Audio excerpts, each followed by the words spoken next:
Assalamualaikum warahmatullahi wabarakatuh. Semangat pagi, bertemu kembali dengan saya di bimbingan dan konseling. Pada kesempatan kali ini saya akan menyampaikan tema yaitu kekuatan impian, di mana tujuannya adalah yang pertama, siswa dapat memahami pentingnya merancang masa depan. Tujuan yang kedua, siswa mempunyai keinginan kuat untuk mewujudkan karirnya. Yang ketiga, siswa mampu merancang rencana karirnya menggunakan data konsep. Mimpi tidak sama dengan impian. Mimpi tidak dapat kita kontrol sesuka hati, ya, sedangkan impian dapat kita intervensi atau dapat dapat kita desain sedemikian rupa supaya dapat mewujudkan apa yang kita inginkan, kurang lebih seperti itu ya.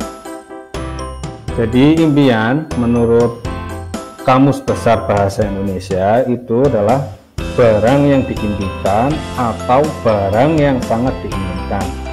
Jika kita ambil intinya, mungkin bisa diartikan impian itu sesuatu yang diharapkan atau ambisi yang ingin dicapai seseorang. Seperti itu. Nah, ini ada pertanyaan, apakah penting untuk mempunyai impian?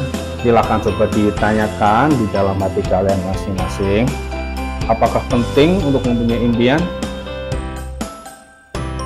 Oke, baik ya. Jadi jawabannya sangat penting. Terus pertanyaan selanjutnya, apa yang membuat bermimpi besar itu sulit? Coba setelah kalian tadi bisa menjawab yang pertanyaan pertama, ini ada pertanyaan selanjutnya, apa yang membuat bermimpi besar itu sulit? Pada umumnya ketika dihadapkan pada pertanyaan seperti ini, pasti bingung cara merealisasikan untuk mewujudkan impian tersebut ya.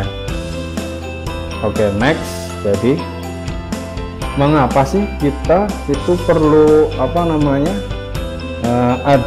impian? Jadi di sini saya akan menjelaskan itu ada 5 ya, mengapa seseorang individu itu harus mempunyai impian. Jadi yang pertama itu saya bacakan dulu ya. Jadi ada 5. Yang pertama itu membuatmu lebih fokus.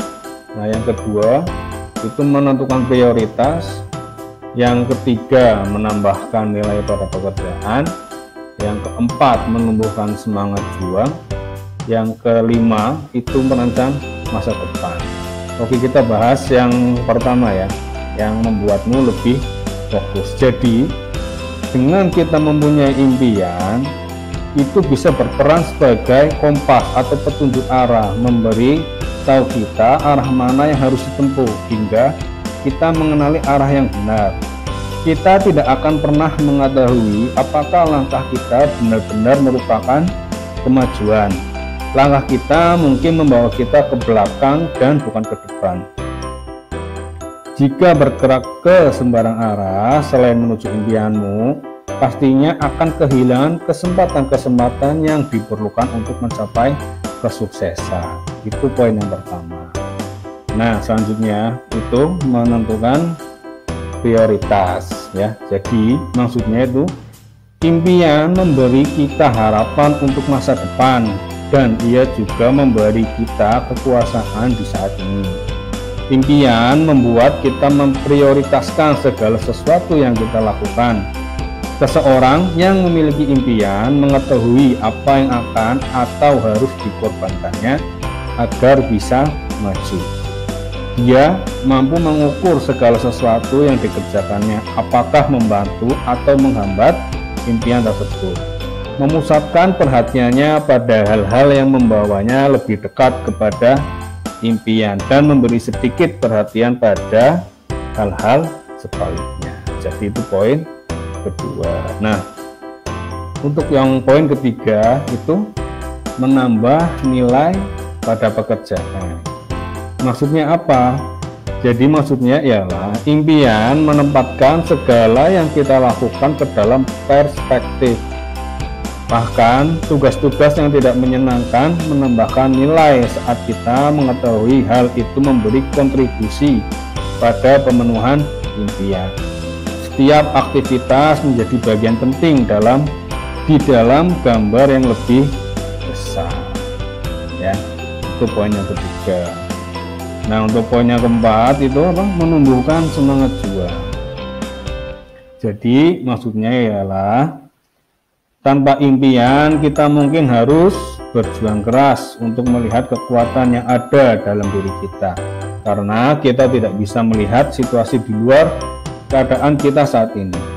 Akan tetapi dengan impian kita mulai memandang diri kita dalam cahaya baru, karena mempunyai kekuatan yang lebih besar dan mampu merentangkan dan berkembang untuk mencapainya. Setiap kesempatan yang kita temui, setiap sumber yang kita dapatkan, setiap talenta yang kita kembangkan menjadi bagian kekuatan kita untuk tumbuh ke arah impian tersebut. Semakin besar impian, semakin besar pula kekuatan. Jadi itu untuk poin yang keempat. Nah, ini yang terakhir. Untuk poin yang kelima, yaitu merancang masa depan. Ketika kita mempunyai impian, kita bukan hanya penonton yang duduk di belakang dan mengharapkan segala sesuatu berubah membaik. Kita harus aktif ikut serta dalam membentuk tujuan dan arti hidup kita. Angin perubahan tidak begitu saja meniup ke sana dan ke sini. Impian kita ketika dilanjutkan mungkin sesekali merupakan peramal masa depan bagi kita. Ada perbedaan antara mengangankan suatu benda dan siap menerimanya. Tidak ada seorang pun siap untuk sesuatu sampai dia yakin akan memperolehnya. Keadaan pikiran harus penuh keyakinan, bukan hanya berharap atau mengangankan. Keadaan pikiran yang terbuka sangat penting untuk keyakinan. Pikiran yang tertutup tidak mengilhamkan keyakinan, keberanian, atau kepercayaan. Nah, jadi dari 5 itu ya, impian itu sangat penting. Ya, jadi saya harap ke depan sahabat semuanya di sini itu bisa mempunyai impian. Nah, ini salah satu ilustrasi ya. Kita ibaratkan impian itu sebuah awan dan tindakan adalah tangganya. Impian berada di atas. Nah, bagaimana cara menggapainya? Tentunya yang kita butuhkan adalah untuk menggapainya dengan cara naik ya. Kita ilustrasikan dengan tangga. Nah, seperti ini contohnya, misalkan ada seorang anak yang bernama Ani, itu menyukai hewan. Ani menyukai hewan. Impiannya adalah mengobati semua hewan sakit di dunia. Nah, gimana cara merealisasikan impiannya? Kita mulai dari bawah. Berarti membaca. Untuk tindakannya berarti membaca buku dan menonton acara tentang berbagai jenis hewan di dunia. Yang kedua, belajar mata pelajaran ilmu pengetahuan alam di sekolah menengah. Yang ketiga, memperoleh nilai yang cukup untuk masuk ke sekolah kedokteran hewan. Yang keempat, masuk ke sekolah kedokteran hewan dan selanjutnya lulus sebagai dokter hewan.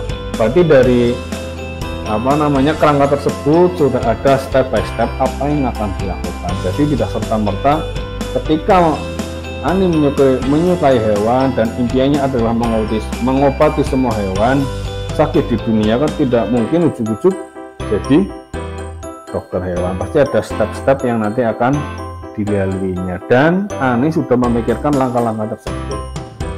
Nah, contoh lain, misalkan Adi bermimpi menjadi koki terkenal. Langkah-langkahnya apa yang dilakukan Adi untuk menjadi koki yang terkenal? Oke, yang pertama caranya adalah mempelajari buku-buku masak, menonton program memasak di TV. Yang kedua, sering belajar atau praktik memasak di rumah. Yang ketiga, mengambil kursus singkat untuk meningkatkan keterampilan memasak. Yang keempat, mengkaji persyaratan masuk sekolah profesional untuk menjadi seorang koki. Dan yang terakhir, membuat target-target untuk memenuhi persyaratan masuk sekolah masak profesional. Jadi secara tidak langsung ketika Adi ingin menjadi koki terkenal, hal-hal yang dilakukan adalah kelima hal tersebut tadi. Nah, di sini diharapkan nanti ketika kalian mempunyai impian, itu sudah dipersiapkan dari sejak dini, ya. Jadi misalkan kalian ingin menjadi tentara, misalnya. Berarti tentara apa yang kita lihat? Pertama tentunya berarti apa? Tinggi badan. Kita lihat tinggi badan kita seberapa, fisik kita bagaimana. Berarti kita harus mungkin latihan fisik, ya, setiap weekend mungkin kita bisa berlatih fisik, berolahraga untuk membentuk stamina kita, karena notabene adalah TNI itu pasti berhubungan dengan fisik, ya kan. Nah, seperti itu. Selanjutnya kalau TNI berarti bisa masuk ke SMA atau SMK dan seterusnya.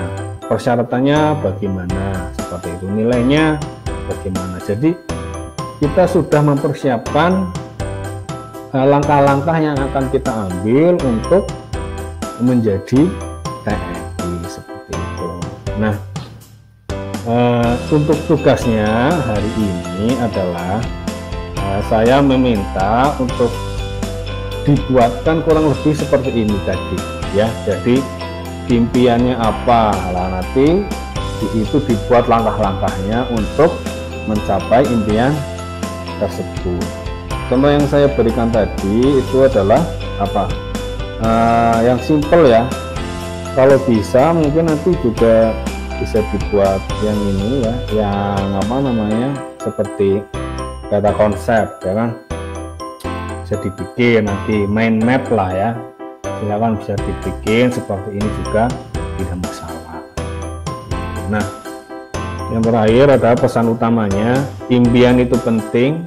Mimpi bersifat pribadi dan dapat berubah sepanjang hidup.